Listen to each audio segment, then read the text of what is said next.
Hello students, so here is an activity to demonstrate the conduction of current.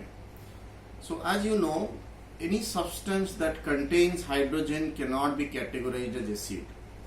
So now I have taken here two containers. In this container I have taken some vinegar solution and in this I have taken some glucose solution. So both the substance contains hydrogen and here I have made two iron nails which have been connected to one of the negative and positive terminal of the battery along with a switch and bulb arrangement.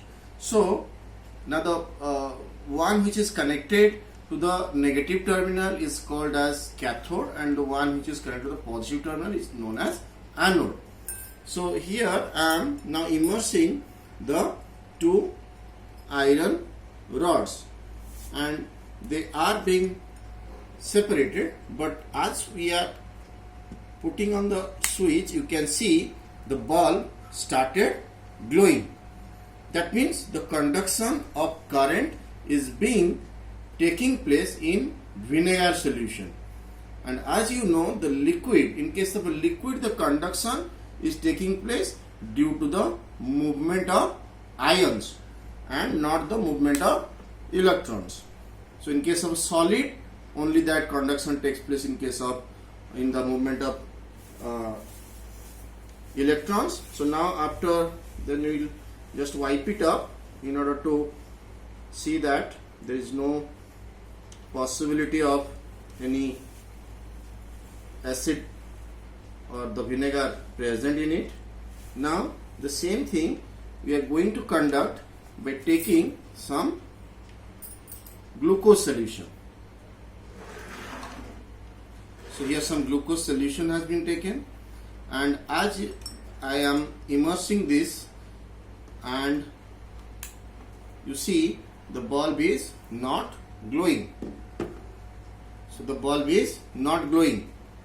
The same substance has been, the same iron nail has been kept, but in case of glucose solution it is not conducting, but in case of vinegar it is conducting. So separately we can take different solution in order to know the conduction of current.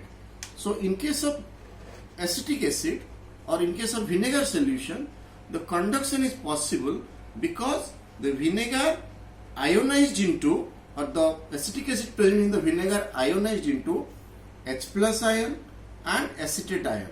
In case of glucose, although it is, as you know, glucose is a compound of carbon, hydrogen and oxygen. So even though hydrogen is present in it, but it does not ionize. Glucose does not ionize. So there is no production of ion and hence it does not conduct electricity. You can continue this experiment using distilled water and you can also do the experiment using alcohol.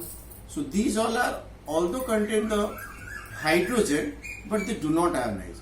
But distilled water, if you add some acid to it, acidulated water to ionize. But pure distilled water is a non-electrolyte. It does not conduct electricity because it does not provide any ion. Similarly, glucose, alcohol, although contains hydrogen, but they do not ionize. They do not provide any hydronium ion. So they cannot be considered as acid.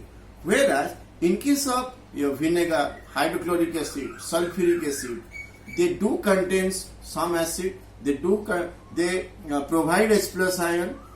Okay, hydrochloric acid ionize into H plus and Cl minus. Sulfuric acid ionize into H plus and SO4 minus. So sulfate ion, that one will be acetic acid present in the vinegar ionizes into H plus ion and acetate ion. So due to the formation of this H plus ion, which is a characteristic property of the acid, it conducts electricity. Okay, thank you.